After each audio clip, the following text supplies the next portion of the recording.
আসসালামু আলাইকুম ওয়া রাহমাতুল্লাহ। আলহামদুলিল্লাহি রাব্বিল আলামিন ওয়াসসালাতু ওয়াসসালামু আলা রাসূলিহিল কারীম ওয়া আলা আলিহি ওয়া আসহাবিহি ওয়া আহলি বাইতিহি ওয়া উলামাই আহলি সুন্নাতি আজমাইন ওয়া মান তাবাহুম ইলা ইয়াউমিদ্দিন। আম্মা বা'দ, ফাআউযু বিল্লাহি মিনাশ শাইতানির রাজীম। বিসমিল্লাহির রহমানির রহিম।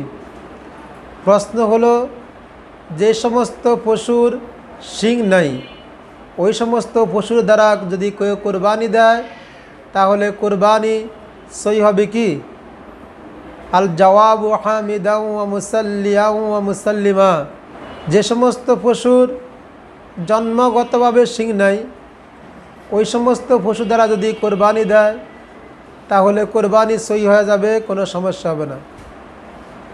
কিন্তু যে সমস্ত পশুর জন্মগতভাবে শিং ছিল, কোনো কারণে শিংয়ের উপরের খোলসা উঠে গেছে, ওই সমস্ত পশু দ্বারা যদি কোরবানি দেয় তাও কোরবানি সই হয়ে যাবে, কোনো সমস্যা হবে না।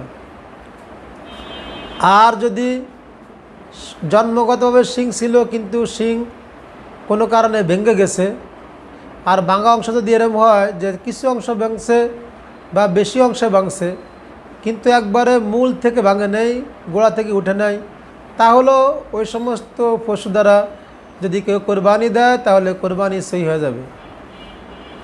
আর যদি এমনটা হয় যে পশুর শিং ছিল, কোনো কারণে শিং ভেঙে একবারে গোড়া থেকে উঠে গেছে, অর্থাৎ মূল থেকে শিং উঠে গেছে, শিংয়ের আর কোনো অংশ নাই, তাহলে ওই পশু দ্বারা যদি কেউ কোরবানি দেয় তাহলে উক্ত কোরবানি সই হবে না, উক্ত কোরবানি জায়েজ হবে না, অর্থাৎ তার কোরবানি হবে না। এ ব্যাপারে রাসূলুল্লাহ সাল্লাল্লাহু আলাইহি সাল্লাম থেকে বর্ণিত হাদিস শরীফ রয়েছে সুনানি আবি দাউদে। আন আলী রাদিয়াল্লাহু তাআলা আনহু আন্নান নবী সাল্লাল্লাহু আলাইহি সাল্লাম, হযরত আলী রাদিয়াল্লাহু তাআলা আনহু থেকে বর্ণিত যে নবী সাল্লাল্লাহু আলাইহি সাল্লাম নাহা আন ইউদহিয়া লি আযবাইল উয ওয়াল করন। রাসূলুল্লাহ সাল্লাল্লাহু আলাইহি সাল্লাম নিষেধ করেছেন ওই সমস্ত পশু দ্বারা কোরবানি দিতে যে সমস্ত পশুর কান কাটা এবং শিং ভাঙ্গা।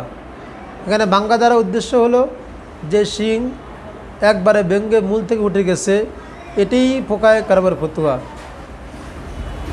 হাদিস শরীফ রয়েছে সুনানি আবি দাউদ হামিদিয়া দ্বিতীয় খণ্ড 388 নং পৃষ্ঠা। এ ব্যাপারে ফতুয়া রয়েছে ফোকায়ে কারামের রদ্দুল মুহতার দারুল হাদিস নবম খণ্ড 653 নং পৃষ্ঠায়। মহান আল্লাহ তাআলা আমাদেরকে